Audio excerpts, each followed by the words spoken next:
বিগত দিনে ঢাকা বিভাগে ছিলাম, বর্তমানে আমরা ঢাকা বিভাগে থাকতে চাই এবং প্রশাসনের যে সিদ্ধান্ত নিয়েছে তীব্র প্রতিবাদ জানাই। আমরা জীবন থাকতে আমরা ময়মনসিংহ বিভাগে যাব না, আমরা সাধারণ জানান দিয়েছি যে আমরা ঢাকা বিভাগে থাকতে চাই। তারা যদি এই সিদ্ধান্ত থেকে সরে না আসে, সামনে হরতাল অবরোধ সহ প্রয়োজন বোধে নিজের জীবন দিয়ে এলো আমরা ঢাকা বিভাগে কিশোরগঞ্জবাসী সিদ্ধান্ত নিবে তারা কোন বিভাগে থাকবে। এটা সম্পূর্ণ কিশোরগঞ্জবাসীর সিদ্ধান্ত। কিশোরগঞ্জবাসী অতীতে তাদের এই সিদ্ধান্ত জানিয়ে দিয়েছে এবং ময়মনসিংহ বিভাগ হওয়ার শুরুতেই আমরা ঢাকা বিভাগের সাথে অন্তর্ভুক্ত হয়েছি। আমরা এখনো ঢাকা বিভাগের সঙ্গেই থাকতে চাই। আমরা দেখতে পাচ্ছি আমাদের পার্শ্ববর্তী জেলা গাজীপুর পর্যন্ত অনেক ইন্ডাস্ট্রিয়াল এরিয়া এসেছে, পরবর্তী ধাপ আমাদের কিশোরগঞ্জে আছে। আজকে যদি আমাদেরকে ময়মনসিংহের সাথে অন্তর্ভুক্ত করা হয় তাহলে অর্থনৈতিক ভাবে আমরা অনেক ক্ষতিগ্রস্ত হব।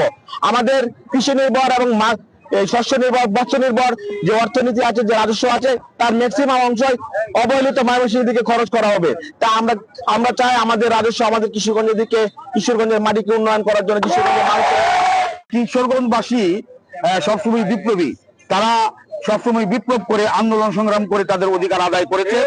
আমরা আশা করি যদি আমাদের দাবিকে তারা পাশ কাটিয়ে কোনো ধরনের ষড়যন্ত্রমূলক কাজ করে তাহলে কিশোরগঞ্জবাসীকে সাথে নিয়ে কিশোরগঞ্জ অচল করে দিয়ে আবার আমরা প্রমাণ করব যে আমরা বিপ্লবের জাতি, আমরা বিদ্রোহের জাতি এবং আমরা আমাদের এই যে ন্যায্য অধিকার, এই ন্যায্য অধিকার আদায় করে ইনশাল্লাহ করে ফিরে যাব।